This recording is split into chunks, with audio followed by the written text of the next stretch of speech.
وہ 313 2 گھوڑے 6 زرہیں 8 تلواریں، اور جن کے پاس تلواریں نہیں تھی انہوں نے کھجوروں کے ڈنڈے توڑ لیے.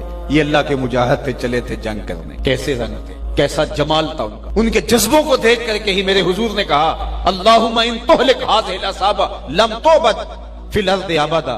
مالک اس دھرتی پر تیرے نام لینے والے یہی لوگ ہیں، اگر یہ نہ رہے قیامت تک تجھے بھی رب کوئی نہیں کہے. تو انہوں نے اپنا آپ پیش کیا نا.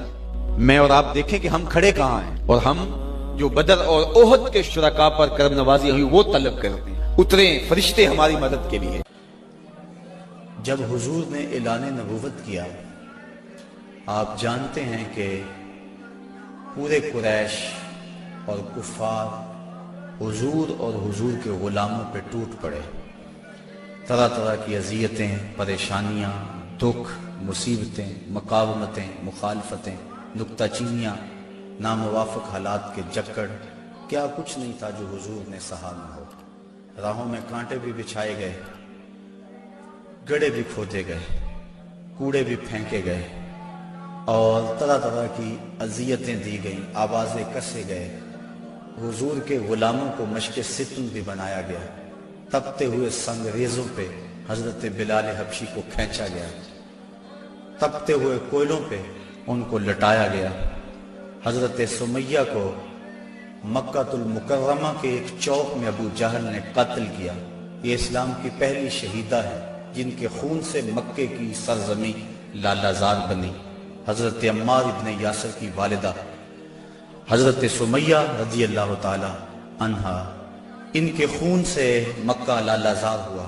حضرت یاسر کو شہید کیا گیا. کون کون سے دکھ تھے اور دکھوں کی کون کون سی قسم تھی جو آزمائی نہ گئی ہو. پھر حضور طائف گئے تو جو مصیبتیں، جو دکھ وہاں پہنچے وہ ایک الگ دردناک کہانی ہے. حضرت ام المومنین سیدہ عائشہ صدیقہ رضی اللہ تعالی عنہا فرماتی، میں نے ایک دن حضور سے پوچھا، حضور احد کے دن سے سخت بھی زندگی میں کوئی دن آیا تھا؟ صحابہ کی نظر میں احد کے دن سے سخت دن کوئی نہیں گزرا ہے. جب حضور کے سکے چچا شہید کر دیے گئے اور ان کا مسلح بنایا گیا، اعضائے بدنیاں کاٹ لیے گئے اور ان کا ہار پرویا گیا.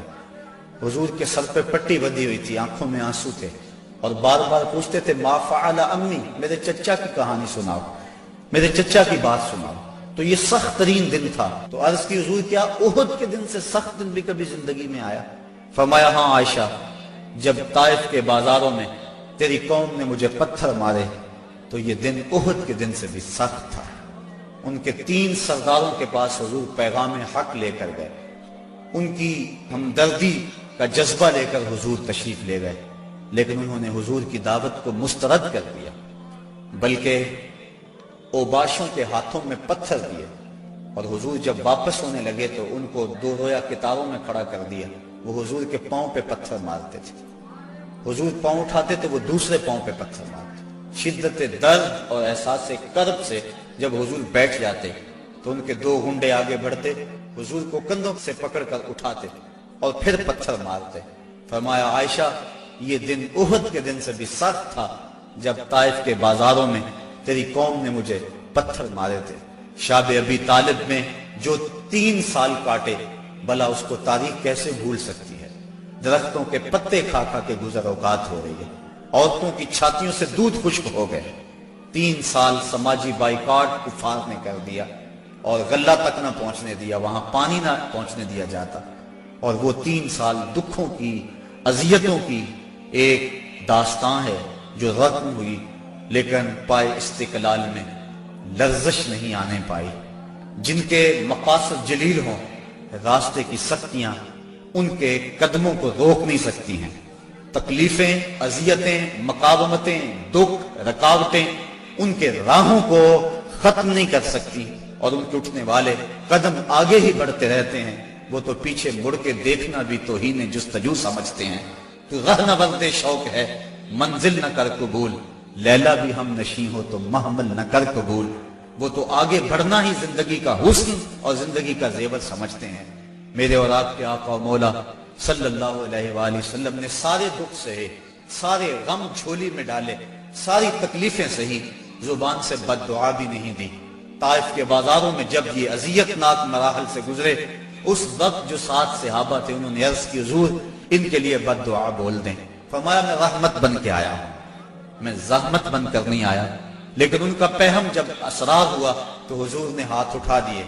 صحابہ منتظر تھے, ابھی لب جنبش کریں گے اور ابھی آسمان سے پتھر برسیں گے, یہ 2 پہاڑ طائف کے آپس میں جڑ جائیں گے اور یہ درمیان میں پس جائیں گے. لیکن جب لب واہ ہوئے, کلمات کیا ترتیب پائے, اللہم اہد قومی فإنہم لا یعقلون. اے اللہ میری قوم کو ہدایت دے دے, یہ مجھے جانتی نہیں ہے. اگر جانتی ہوتی تو مجھے یوں پتھر نہ مارتی, میری راہوں میں پھول بچھاتی. تو پتھر کھا کر دعائیں دینا یہ نبی کا ہی حوصلہ ہے. بلکہ دعا کرتے ہیں الہی کرم کر کو سارے طائف کے مکینوں پر, الہی پھول برسا دے ان پتھروں والی زمینوں پر. فرمایا مجھے ان سے نہیں ان کی نسلوں سے ایمان کی توقع ہے. تو آقا کریم اس انداز کے اندر جو ہے وہ لوگوں کو دعائیں دیتے رہے. حضرت عمر فاروق رضی اللہ تعالیٰ عنہ تلوار کے دستے پہ ہاتھ رکھتے ہیں, حضور ہم کمزور تو نہیں ہیں. فرمایا عمر ابھی جہاد کا حکم نہیں آیا ہے. پھر حکم ہجرت آ گیا, چھوڑ دو اس بستی کو. مکے والے قدردان نہیں ہیں, یہ لوگ آپ کی راہوں میں کانٹے بچھا رہے ہیں, دکھ دے رہے ہیں. میرے محبوب چھوڑ دو, مدینے والے تمہاری راہیں تک رہے. جاؤ جا کے انہیں اپنی زیارت کی دولت سے مالا مال کرو, وہ تمہارے پہ فدا ہونے کے لیے ہر لمحہ تیار ہیں. حضور جب گئے, اہل مدینہ نے جس انداز سے استقبال کیا وہ تاریخ کا روشن باب ہے. طالع البدر علینا کی صدائیں جس طرح گونجی, کہیں معصوم ننھی بچیاں تھی دف بجاتی تھی, رسول پاک کی جانب اشارے کر کے گاتی تھی اور کہتی کیا تھی, ہم ہیں بچیاں نجار کے عالی گھرانے کی, خوشی ہے آمنہ کے لال کے تشریف لانے.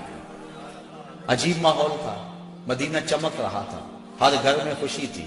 ابو ایوب انصاری کا آنگن مہک رہا تھا, وہ خوشی سے گیت گا رہے تھے. امروز شاہ شاہاں مہمان شدست و مارا, جبریل با ملائک درباں شدست و مارا.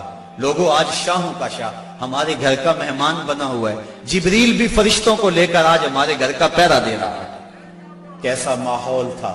آقا کریم نے یہاں آ کے ریاست مدینہ کی طرح ڈالی اور یہاں ایک نظم قائم کیا, یہودیوں سے معاہدے کیے.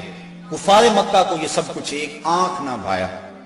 ابو جہل نے عبداللہ ابن ابی کو خط لکھا کہ اہل مکہ جو ہمارے سے تمہارے پاس گئے ہیں ان سے لڑائی کرو, ورنہ ہم تم سے لڑائی کریں گے اور تمہاری بیویوں کو اپنی لونڈیاں بنا لیں گے. اس طرح اس مضمون کا ایک خط مسلمانوں کو بھی لکھا اور مختلف ان کے جتھے مسلمانوں کی چراگاہوں پہ حملہ کرتے رہے اور مسلمان بھی ان کا جواب دیتے رہے. عمر حضرمی کا قتل ایک اہم ایشو بنا اور اس کے بعد ابو سفیان کا قافلہ جو شام سے واپس آ رہا تھا, تو جب انہیں خطرہ لاحق ہوا تو اس نے زمزم غفاری ایک شخص کو سونا دے کر بھیجا کہ جاؤ جا کے تم اہل مکہ کو بتاؤ کہ تمہارا قافلہ خطرے میں ہے اور مدد کو پہنچو. یہ ادھر سے چل پڑا. ادھر حضور کی پھپھی حضرت عاتقہ سلام اللہ علیہا کو خواب آیا کہ ایک سوار اونچی پہاڑی پہ چڑھ کے کہہ رہا ہے کہ اے اہل غدر اپنی قتل گاہوں کو 3 دن کے اندر اندر دوڑو. تو اس کے بعد وہ اونٹ سوار کعبۃ اللہ کی چھت پہ آ گیا اور یہ آواز وہاں بھی لگا ہے. پھر جبل ابی قبیس پہ آ گیا اور وہاں اس نے یہ آواز لگائی, لوگ اکٹھے ہو گئے اور پھر ایک بہت بڑی چٹان پتھر کے اوپر سے گری اور ٹکڑے ٹکڑے ہو گئے. مکے کا کوئی گھر ایسا نہیں تھا جس میں اس کے کنکر اور اس کے ٹکڑے نہ گرے. تو حضرت عاتقہ جب بیدار ہوئی تو انہوں نے اپنے بھائی حضرت عباس بن عبد المطلب رضی اللہ تعالی عنہ کو یہ خواب سنایا. انہوں نے کسی اور کو خواب سنا دیا. چلتے چلتے یہ خواب ابو جہل تک پہنچ گیا. حضرت عباس بن عبد المطلب سین حرم میں طواف کے لیے گئے تو ابو جہل ایک ٹولی کی شکل میں بیٹھا ہوا تھا. کہنے لگا بل فضل, بنو ہاشم میں ایک نبی کافی نہیں تھا کہ ایک نبیہ نے بھی اعلان کر دیا. کہتے میں نے پوچھا کیا ماجرا ہوا, تو اس نے یہ خواب سنایا. میں نے ٹال مٹول کر دی, لیکن اس نے خوب پراپیگنڈا کیا, بلکہ کہا کہ اگر 3 دن تک کوئی ایسا واقعہ نہ ہوا تو ہم چمڑے کے اوپر لکھ کر کعبے کی دیوار سے لٹکا دیں گے کہ سب سے جھوٹا خاندان بنو ہاشم ہے. حضرت عباس رضی اللہ تعالیٰ عنہ فرماتے ہیں کہ میں جب گھر گیا تو مجھے عورتوں نے سخت کوسنے دیے کہ وہ بدبخت پہلے تمہارے مردوں پہ بات کرتا تھا, اب عورتوں پر بھی باتیں کرنے لگ گیا. کہتے میں غصے سے نکلا. میرا خیال تھا جب ملے گا اگر کوئی بات کرے گا تو پھر میں اس کو خوب جواب دوں گا۔ یوں ہی میں سینے حرم میں داخل ہوا تو ابو جہل بھاگ رہا تھا۔ میں سمجھا کہ شاید میرے سے ڈر کے بھاگ گیا، لیکن ماجرا کچھ اور تھا۔ زمزم غفاری آ پہنچا تھا اور وہ ایک اونچے ٹیلے پہ کھڑا ہو گیا تھا۔ اس نے اپنے اونٹ کے کان کاٹ دیے تھے، ناک کاٹ دی اور اپنی قمیض پیچھے سے پھاڑ دی اور زور زور سے کہا اللتیمہ اللتیمہ، اے ادرک اللتیمہ، اور تمہارا قافلہ لٹ گیا، تمہارا قافلہ لٹ گیا، الغوث الغوث، مدد کو پہنچو، مدد کو پہنچو۔ کہتے ہیں بھگدڑ مچ گئی، کیونکہ اس قافلے میں پورے مکے کے لوگوں نے مال لگایا ہوا تھا، لہٰذا جلدی جلدی وہ جنگ کی تیاریاں کرنے لگے اور 3 دنوں کے اندر اندر وہ مکے سے کوچ کر گئے۔ ابھی ایک منزل پہ پہنچے تھے کہ ابو سفیان کا قاصد پہنچا کہ ہم بخیریت گزر آئے ہیں، تم واپس ہو جاؤ۔ سارے صاحب لوگوں نے مشورہ دیا، لیکن ابو جہل کہتا تھا نہ، ہم نے بدر میں جانا ہے، 3 دن تک وہاں ہم نے قیام کرنا ہے، وہاں شرابیں پیئیں گے، وہاں جشن منائیں گے، پورے عرب پہ ہماری دھاک بیٹھے گی۔ اسے بڑے لوگوں نے سمجھایا لیکن وہ ماننے کو تیار نہ ہوا۔ ہر منزل پہ ہر روز کوئی نہ کوئی سردار دعوت کرتا، 9 یا 10 اونٹ ذبح کرتا اور یہ قافلہ آگے بڑھ رہا ہے۔ ادھر حضور نے صحابہ کو جمع کیا، مٹھی پر جماعت، ایک چھوٹا سا گھونسلہ جو تیار کیا تھا، ایک چھوٹی سی کائنات اور دنیا جو حضور نے تیار کی تھی۔ حضور نے فرمایا صحابہ مجھے مشورہ دو، اشیروا علی ایھا الناس، لوگوں مجھے بتاؤ کیا کیا جائے۔ حضرت عمر فاروق رضی اللہ تعالی عنہ، حضرت ابو بکر صدیق رضی اللہ تعالی عنہ، انہوں نے عرض کی حضور آپ جو چاہیں ہم آپ کے ساتھ ہیں۔ حضرت مقداد نے عرض کی حضور آپ برق الغماد تک بھی جانا چاہیں تو ہم آپ کا ساتھ دیں گے۔ حضور نے فرمایا مجھے مشورہ دو۔ ابو بکر و عمر نے عرض کی اے ہادی دورہ، ہمارے مال و جان اولاد سب کچھ آپ پر قربان، غلامان محمد جان دینے سے نہیں ڈرتے، یہ سر کٹ جائے یا رہ جائے کچھ پرواہ نہیں کرتے۔ اٹھے مقداد، عرض کی اے سرور عالم، نہیں ہیں قوم موسیٰ کی طرح کہہ دینے والے ہم، ہمارا فخر یہ ہے ہم غلامان محمد ہیں، ہمیں باطل سے کیا ڈر، زیر دامان محمد۔ حضور علیہ السلام نے پھر فرمایا شیرو علیہ ایھا الناس، لوگوں مجھے مشورہ دو۔ حضرت عمر فاروق پھر اٹھے تو حضور نے پھر کہا شیرو علیہ ایھا الناس، لوگوں مجھے مشورہ دو۔ تو حضرت سعد بن معاذ اٹھے، عرض کی شاید حضور کی مراد انصار سے ہے، ادب سے عرض کی انصار ہیں ہم یا رسول اللہ، غلامان شہ ابرار ہیں ہم یا رسول اللہ، اگر ارشاد ہو بحر فنا میں کود جائیں ہم، ہلاکت خیز گرداب بلا میں کود جائیں ہم، نبی کا حکم ہو تو پھاند جائیں ہم سمندر میں، جہاں کو محو کر دیں نعرہ اللہ اکبر میں۔ یہ قریش مکہ تو کیا چیز ہیں، دیووں سے لڑ جائیں، سنانے نیزہ بن کے سینہ باطل میں گڑ جائیں۔ حضور آپ کا حکم تو ہو۔ آقا کریم علیہ السلام خوش ہو گئے، فرمایا چلو بدر کی طرف پیش قدمی ہوئی۔ 313 افراد پر مشتمل یہ قافلہ جب مدینے سے نکلا تو عجیب حالت تھی، مختصر سامان تھا، 2 گھوڑے، 6 زرہیں، 8 شمشیریں، پلٹنے آئے تھے یہ لوگ دنیا بھر کی تقدیریں۔ مسلمان جب نکلے نا تو ان کے پاس تلواریں بھی 8 تھیں، اور وہ بھی مورخین لکھتے ہیں سلامت نہیں تھی، کسی کا دستہ ٹوٹا ہوا تھا، کسی کی نوک نہیں تھی، کوئی زہر میں بجھنے والی تھی، اور 2 گھوڑے تھے، 70 اونٹ تھے، اور 6 زریں تھی۔ جن کے پاس تلواریں نہیں تھی انہوں نے کھجوروں کے ڈنڈے توڑ لیے۔ اللہ اکبر، کیسا منظر تھا، کیسا ماحول تھا۔ یہ لشکر ساری دنیا سے انوکھا تھا، نرالا تھا کہ اس لشکر کا افسر کالی کملی والا تھا، عجیب رنگ تھا اس لشکر کا، چشم فلک نے کبھی ایسا منظر نہیں دیکھا ہوگا۔ فاقہ مست لوگ جن کے بدن پہ پورے کپڑے بھی نہیں ہیں، اور دنیا کی اس وقت کی بڑی طاقت سے ٹکر لینے کے لیے پورے جذبوں کی فراوانی سے جب مدینے سے باہر نکلے تو یہودی اپنی دکانوں پہ بیٹھے ہوئے تھے۔ انہیں دیکھ کر کہنے لگے مسلمانوں تمہارے پاس نہ کوئی اسلحہ، نہ کوئی نیزے، نہ کوئی بھالے، نہ کوئی خنجر، نہ تیغ و تبر، تم کس راستے پہ جا رہے ہو؟ آلات حرب و ضرب تو تمہارے پاس ہے نہیں۔ تو مسلمانوں نے حضور کی طرف اشارہ کر کے کہا نہ تیغو تیر پر تکیا، نہ خنجر پر، نہ بھالے پر، بھروسہ ہے تو اس سادی سی کالی کملی والے پر۔ ہمارا تو آسرا حضور کی ذات ہے، ہم تو حضور کے سہارے جا رہے ہیں، بنا کر اپنے سینوں کی سپر آیات قرآن کو، بظاہر چند تنکے روکنے نکلے تھے طوفان کو۔ یہ چند لوگ میدان کی طرف بڑھ رہے تھے، حضور علیہ السلام نے 3 اشخاص کے لیے ایک اونٹ مقرر کر دیا کہ باری باری سوار ہو، اور اپنے لیے حضور نے ایک اونٹ تنہا مقرر نہیں کیا بلکہ اپنے ساتھ بھی 2 سوار مقرر کیے، حضرت ابو لبابہ اور حضرت علی المرتضیٰ رضی اللہ تعالی عنہما، اور خود حضرت علی المرتضیٰ اور حضرت ابو لبابہ نے عرض کی، حضور ہم اپنی باریاں چھوڑتے ہیں، آپ سوار ہیں۔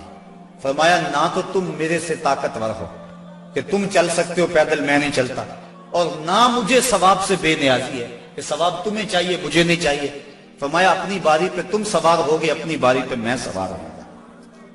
محبت کے جوش میں یہ قافلہ آگے جا رہا ہے، عجیب حالت ہے، فاقہ مست ہے، کھجور کو چوس کے روزہ رکھتے ہیں، اسی کو چوس کے افطار کر لیتے ہیں۔ راستے کے اندر ایک جگہ آئی مرج الزبیہ، وہاں ایک چرواہا بکریاں چرا رہا تھا۔ ایک صحابی نے کہا سلم علی رسول اللہ صلی اللہ علیہ وسلم، یہ حضور ہے، انہیں سلام کرو۔ وہ کہنے لگا میں تو نہیں سلام کرتا، میں تو سلام تب کروں گا اگر یہ بتائیں میری اونٹنی کے پیٹ میں کیا ہے۔ حضرت سلمہ بن سلامہ 9 خیز عمر ہے، چڑھتی جوانی ہے، انہوں نے اس کے پاس جا کر کہا یہ بات تو حضور سے پوچھتا ہے، یہ تو حضور کے غلام سے پوچھ لے، وہ بھی بتا دے گا۔ فرمایا نزوت علیہا وفی بطنہا منکا سخلا، حضور نے فرمایا بس کرو، تم نے تو اس کو رسوائی کر دیا ہے۔ تو حضور آگے بڑھے۔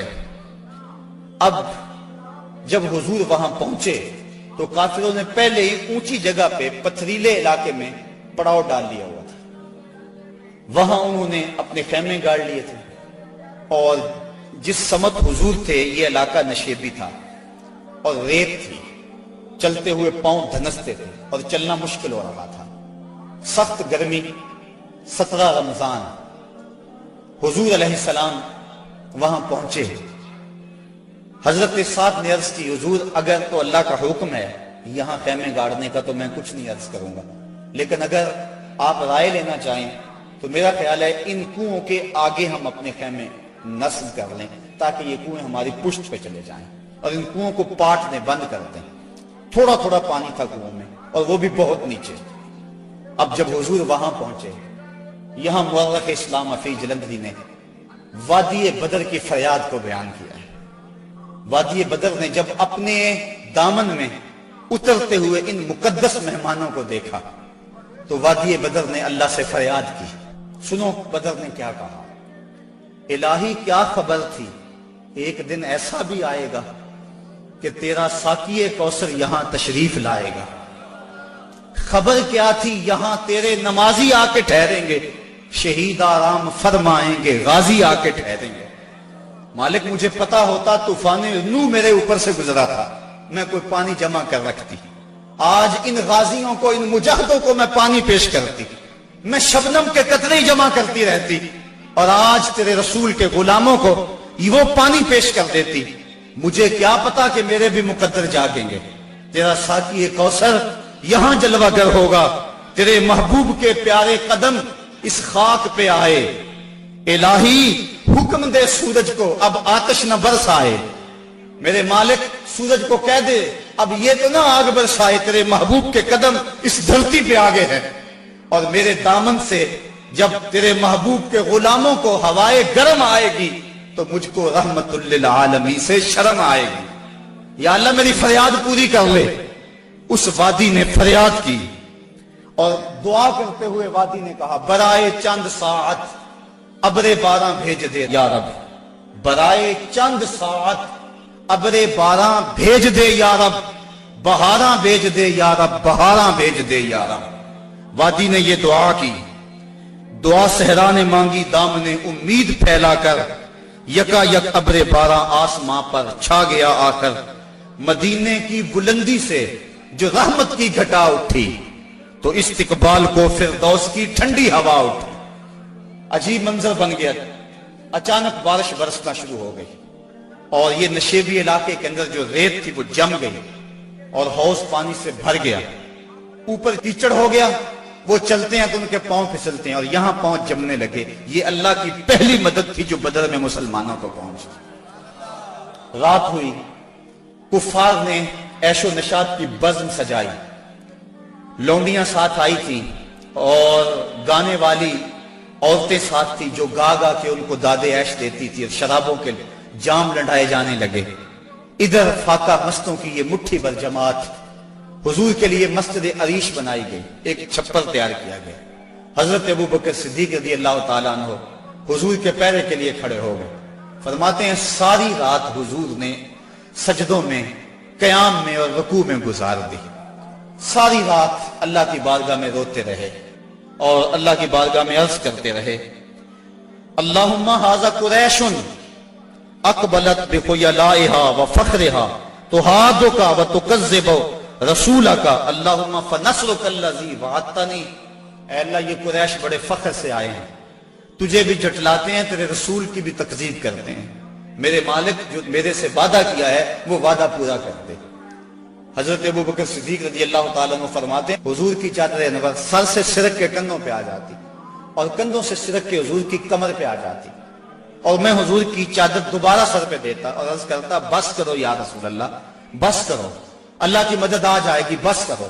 لیکن حضور بار بار کہتے یا حیو یا قیوم، یا حیو یا قیوم۔ ساری رات حضور نے دعاؤں میں گزار دی۔ جب سحری کا وقت ہوا، نماز ہوئی، حضور نے لوگوں کو کہا لوگوں صفیں سیدھی کر لو۔ حضور نے ہاتھ میں چھڑی یا کوئی تیر پکڑا ہوا ہے اور لوگوں کو کہا کہ صفیں سیدھی کرو۔ حضرت سواد رضی اللہ تعالیٰ عنہ ایک صحابی تھے، وہ سب سے تھوڑا سا آگے بڑھ گئے۔ حضور نے وہ چھڑی سے ان کے پیٹ میں ٹھوکر دی کہ استوی یا سواد، سواد سیدھے ہو جاؤ۔ تو حضرت سواد سیدھے ہو گئے، ساتھ ہی عرض کرنے لگے حضور مجھے اس کی بڑی تکلیف ہوئی ہے، درد ہوا ہے، میں آپ سے بدلہ چاہتا ہوں، قصاص مانگتا ہوں۔ سارے صحابہ ان کے کان کھڑے ہو گئے، اس حالت میں یہ کیا کہہ رہا ہے؟ حضور نے فرمایا اچھا بدلہ لے لے۔ عرض کی حضور جب آپ نے مجھے چھڑی ماری تھی تو میرا پیٹ برہنہ تھا، حضور نے زرہ کے بند کھول دیے اور پیٹ ننگا کر دیا۔ حضرت سواد نے جب حضور کے چمکتے ہوئے بطن کو دیکھا فقبل بطنہ، تو چمٹ گئے اور حضور کے پیٹ کو چومنے لگے۔ حضور نے فرمایا سواد تجھے اس چیز پہ کس نے ابھارا؟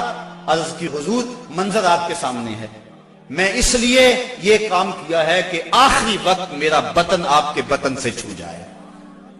اللہ کے محبوب علیہ السلام نے صفوں کو سیدھا فرمایا اور پھر جا کے حضور نے سجدے میں سر رکھ دیا اور پھر حضور نے ایک ایسی دعا مانگی، آج تک ایسی دعا کسی نے نہیں مانگی ہوگی، بڑی ناز والی دعا، بڑی انداز والی دعا، ایسی دعا آج تک نہ کسی نے مانگی اور نہ کوئی مانگ سکتا ہے۔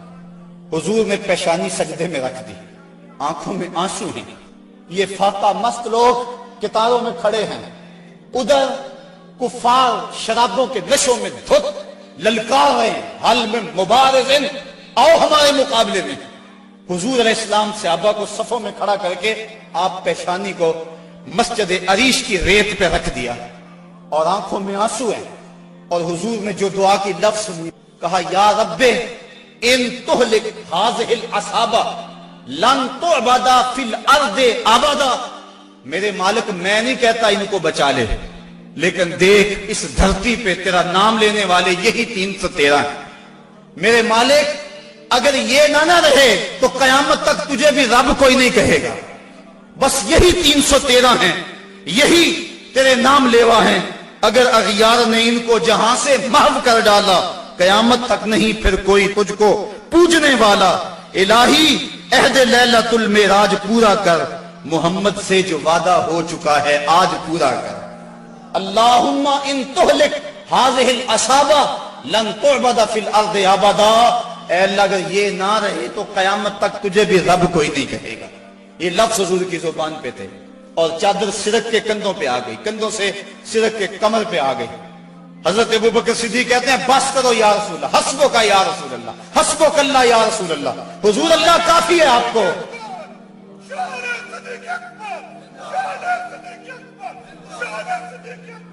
تو کہا حضور بس کرو بس کرو، اللہ کی مدد آ گئی۔ لیکن حضور کی آنکھوں میں مسلسل آنسو ہیں اور کہتے ہیں مالک یہی مٹھی بھر میری زندگی کی کمائی ہے، یہی 313 ہے تیرے نام لیوا روئے زمین پہ، اگر یہ نہ رہے تو قیامت تک تجھے بھی کوئی رب نہیں کہے گا۔ پھر کیا ہوا؟ اچانک حضور نے سر اٹھایا۔ حضرت ابوبکر صدیق فرماتے ہیں میں دیکھ رہا تھا، حضور نے فرمایا ابشر یا ابا بکر اتاک نصر اللہ ھذا جبریل آخذ بعنان فرسہ، ابو بکر بشارت ہو، مبارک ہو، وہ دیکھو اللہ کی مدد آ گئی ہے، وہ دیکھو جبریل گھوڑے پہ سوار ہیں اور گھوڑے کی لگام کو تھامے ہوئے ہیں اور گھوڑے کے پاؤں کے اوپر گرد جمی ہوئی ہے، وہ دیکھو اللہ کی مدد آ گئی۔ اللہ اکبر۔ حضور علیہ السلام یا حیو یا قیوم کا وظیفہ پڑھ رہے ہیں، ادھر کافروں نے کہا حل میں مبارزن، حضور نے 3 انصاری جوان بھیجے، حضرت حارث، حضرت معاذ اور حضرت معوذ۔ قریش نے پوچھا کون؟ کہا ہم رہط من الانصار، انصار میں سے ہم کچھ لوگ ہیں۔ کہا جاؤ چلے جاؤ، ہمارا تمہارے سے کوئی مقابلہ نہیں، ہمارے جوڑ کے لوگ بھیجو، ہم اپنے جوڑ کے لوگوں سے لڑا کرتے ہیں۔ انہوں نے آ کر حضور سے عرض کی حضور یہ بڑے متکبر ہیں، کہتے ہیں تم ہمارے جوڑ کے نہیں ہو۔ حضور علیہ السلام نے فرمایا قم یا عبیدہ، قم یا حمزہ، قم یا علی۔ عبیدہ تم اٹھو، حمزہ تم اٹھو، علی تم اٹھو۔ کہا جاؤ تم جوڑ کے ہو بلکہ ان کو توڑ کے آؤ۔ حضرت علی، حضرت حمزہ اور حضرت عبیدہ تینوں گئے۔ انہوں نے پوچھا کون؟ چونکہ انہوں نے زرہیں پہنی ہوئی تھی، اپنے نام بتائے۔ انہوں نے کہا اکفاؤن کرامن، ہاں اب ہمارے جوڑ کے آ گئے۔ پھر حضرت علی المرتضیٰ جھپٹے اور ایک بار میں اپنے دشمن کا کام تمام کر دیا۔ شیبہ، عتبہ اور ولید یہ تینوں مقابلے میں آئے تھے۔ حضرت حمزہ نے بھی چند لمحوں کے اندر جو ہے ان کا کام تمام کر دیا۔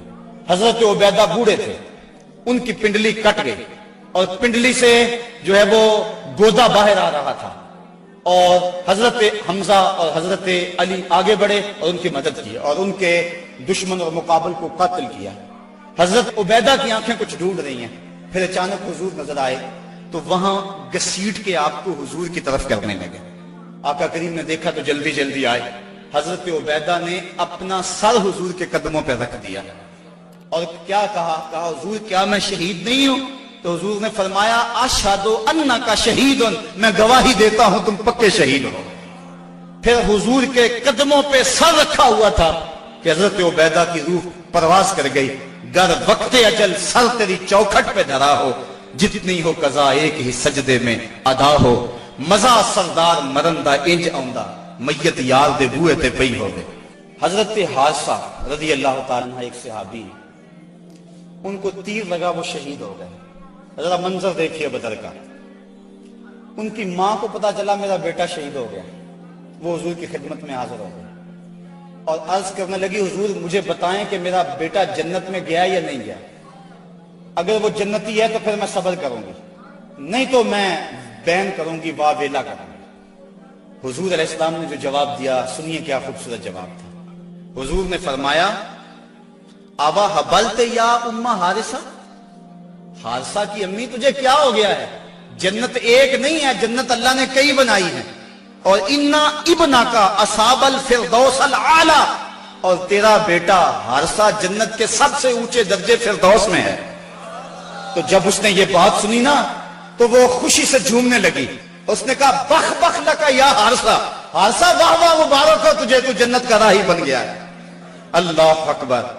اب حضور علیہ السلام اسی چھپر میں بیٹھے۔ حضرت علی المرتضیٰ فرماتے ہیں میں جنگ کرتا اور کئی کافروں کو جہنم رسید کرتا، پھر مجھے شوق ہوتا میں حضور کے پاس جاتا اور میں دیکھتا حضور سجدے میں سر رکھا ہوا ہے اور کہتے ہیں یا حیو یا قیوم، یا حیو یا قیوم، یہ لفظ حضور کی زبان پہ۔ میں 3 مرتبہ گیا اور تینوں مرتبہ جو ہے وہ حضور کی زبان پہ یہی لفظ تھے اور سر سجدے میں تھا۔ اس کے بعد پھر گمسان کا رنگ پڑا اور کافروں نے یک بارگی حملہ کر دیا۔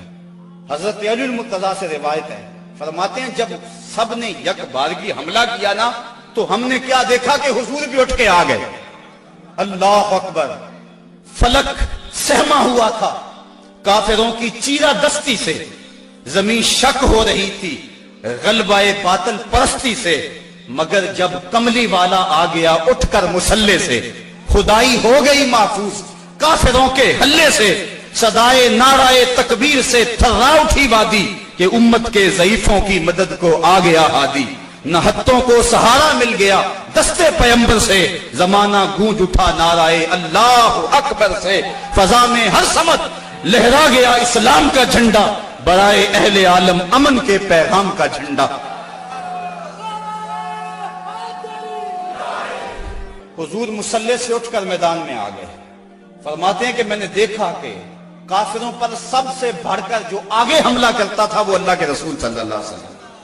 حضور بڑھ بڑھ کے حملہ کرتے تھے اور فرمایا قوموا الی الجنہ عرضها السماوات والارض، نکلو اس جنت کی طرف جس کی چوڑائی زمین و آسمان کے برابر ہے۔ حضور یہ پڑھتے جا رہے تھے قوموا الی الجنہ، بڑھو بڑھو جنت کی طرف۔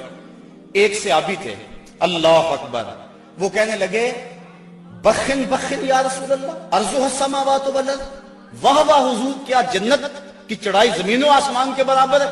حضور فرمایا ہاں عرضها السماوات والارض۔ تو وہ کھجوریں کھا رہے تھے، انہوں نے کھجوریں پھینک دی، کہا پھر میرے اور جنت کے راستے میں یہ کھجوریں رکاوٹ بنی ہوئی ہیں، اور میدان میں کود گئے اور داد شجاعت دیتے ہوئے جام شہادت نوش کر لیا۔ پھر ابو جہل نے سوچا کہ یہ تو پانسا پلٹ گیا، تو اس نے کہا آواز دو لنا عزا ولا عزا لکم، ہمارے پاس عزا ہے تمہارے پاس عزا کوئی نہیں۔ تو حضور نے فرمایا تم بھی اونچی جگہ پہ چڑھ جاؤ، اپنے غلاموں کو فرمایا، اور جب وہ کہتے ہیں لنا عزا ولا عزا لکم، اور تم جواب کے اندر کہو اللہ مولانا ولا مولا لکم، اللہ ہمارا مولا ہے تمہارا مولا ہی کوئی نہیں ہے۔ فرمایا یہ آواز دو، اب یہ آواز دی جا رہی، کیسا منظر ہے بدر کا، اللہ اکبر، حق اور باطل ٹکرا رہے ہیں۔ اللہ نے بھی اس دن کو یوم فرقان کہہ کے پکارا، حق اور باطل ٹکرا رہے ہیں۔ حضرت عبد الرحمن بن عوف رضی اللہ تعالیٰ عنہ فرماتے ہیں، عشرہ مبشرہ میں سے، فرماتے ہیں میں کھڑا تھا کہ دو لڑکے آ گئے، نو عمر، کہنے لگے چچا ابو جہل کو جانتے ہیں؟ میں نے کہا بیٹا تم نے کیا کرنا ہے؟ کہنے لگے ہم نے قسم کھائی ہے یا مر جائیں گے یا ماریں گے، کیونکہ سنا ہے وہ حضور کو گالیاں دیتا ہے۔ میں نے کہا اس کے گرد تو بہت بڑا دستہ ہے ایک فوج کا۔ وہ کہنے لگے یہ دستہ اسرائیل کا راستہ نہیں روک سکتا۔ کہتے میں نے اشارہ کیا وہ ابو جہل ہے۔ کہتے ابھی میری انگلی اٹھی تھی، میں نے دیکھا شہبازوں کی طرح جھپٹ کے وہ ابو جہل کے اوپر ٹوٹ پڑے۔ لڑتے لڑتے ایک کا بازو کٹ گیا، لیکن اس کا چمڑا جو تھا وہ اڑا رہا، جس کی وجہ سے لڑتے لڑتے رکاوٹ ہوتی تھی۔ اس نے اپنے ہاتھ کو پاؤں تلے رکھ کے توڑ کے پھینک دیا۔ جو جہاد کے راستے کے اندر رکاوٹ بنتا ہے وہ اپنا بازو بھی ہو تو اس کو ہٹا دیں گے راستے سے۔ ابو جہل کی ٹانگیں کاٹی اور پھر دوڑے دوڑے حضور کے پاس آئے، ننھی ننھی تلواریں، چھوٹے چھوٹے بچے، معاذ اور محبس افرا کے بیٹے، یہ دونوں حضور کے پاس آئے اور کہنے لگے حضور، ایک نے کہا حضور ہم نے ابو جہل کو قتل کیا ہے، دوسرا کہنے لگا نہیں نہیں حضور میں نے قتل کیا۔ یہ آپس کے اندر میٹھی لڑائی لڑنے لگے۔ حضور فرمانے لگے تم نے تلواروں کو دھویا تو نہیں ابھی؟ کہا نہیں حضور۔ فرمایا لاؤ اپنی تلواریں۔ تو جب تلواریں لائی گئی تو دونوں کو خون لگا ہوا تھا۔ حضور نے فرمایا کلاکما قتلہ، تم دونوں نے مل کر اسے قتل کیا۔ تو یہ غزوہ جاری تھا اور کافر کٹ کٹ کے گر رہے تھے اور اللہ تعالیٰ نے اسلام کو فتح دی۔ 70 کافر مارے گئے، 70 کافر موقع پہ قتل ہو گئے، 70 افراد کو گرفتار کر لیا گیا، باقی دم دبا کے بھاگ گئے۔ اور سخت سراسیمگی کا عالم، نعرے تکبیر کے لگ رہے ہیں، صحابہ حضور کو دیکھتے ہیں اور میدان جنگ کے اندر کود پڑتے ہیں۔ آواز آتی ہے اقدم ہیزوم، ہیزوم آگے بڑھو۔ صحابہ نے عرض کی حضور یہ ہیزوم کون ہے؟ اور آواز دینے والا بھی نظر نہیں آتا۔ فرمایا یہ جبریل کی آواز ہے، اور ہیزوم جبریل کے گھوڑے کا نام ہے۔ وہ اپنے گھوڑے کو کہتا تو بھی آگے ہو جا۔ شانہ بشانہ مسلمانوں کے جبریل بھی لڑ رہا تھا، وہ بھی جہاد میں تھا۔ اللہ اکبر۔ اللہ نے اسلام کی فتح کی، اسلام کو کامیابی دی۔ اللہ کے محبوب علیہ السلام نے اللہ کا شکر ادا کیا، اور لڑتے لڑتے کئی مناظر آئے۔ حضرت عکاشہ کی تلوار ٹوٹ گئی تو وہ حضور کی خدمت میں حاضر ہوئے، حضور تلوار ٹوٹ گئی ہے، تو حضور کے ہاتھ میں ایک ڈنڈا تھا، وہی اس کو دے دیا۔ فرمایا قاتل بہذا یا عکاشہ، عکاشہ اس کے ساتھ لڑو۔ کہتے ہیں جب یوں لہرایا تو وہ لوہے کی تلوار بن گئی، اور ساری زندگی حضرت عکاشہ کے ساتھ وہ تلوار رہی۔ حضرت قتادہ کہتے ہیں کہ میرے یہاں تیر لگا آنکھ کے قریب اور آنکھ کا ڈیلا باہر آ گیا۔ میں حضور کی خدمت میں حاضر ہوا، حضور نے اپنا لعاب لگایا اور جہاں وہ ڈیلا تھا وہیں رکھ دیا۔ وکان لا یدری ایو عینیہ اصیبت، حضرت قتادہ کو پتہ نہیں چلتا تھا کہ آنکھ خراب کون سی ہوئی تھی، یعنی دونوں کی روشنی ایک جیسی تھی اور کوئی نشان بھی باقی نہیں رہا تھا۔ یہ حضور کے لعاب کی برکتیں تھیں۔ اللہ نے اسلام کو فتح دے دی. حضور علیہ السلام 3 دن وہاں قیام فرمایا. قیام فرمانے کے بعد حضور وہاں چلے. راستے میں ایک جگہ پہ حضور نے پڑاؤ کیا تو جبریل آ گئے اور جبریل نے کہا ردیتا یا رسول اللہ, حضور آپ راضی ہوئے ہیں کہ نہیں ہوئے ہیں؟ حضور نے فرمایا میں راضی ہو گیا ہوں. کہا مجھے اللہ نے کہا ہے کہ میرے محبوب سے پوچھ کر آنا ہے, اگر اجازت دے تو آنا ہے, تو میں اجازت چاہتا ہوں. حضور فرمایا چلے جاؤ. حضور نے حضرت عبداللہ بن رواحہ اور حضرت زید بن حارثہ رضی اللہ تعالی عنہما کو کہا تم ذرا آگے چلے جاؤ اور اہل مدینہ کو خبر دو کہ اللہ نے اسلام کی فتح عطا فرمائی. یہ آگے آگے چلے گئے. حضرت عبداللہ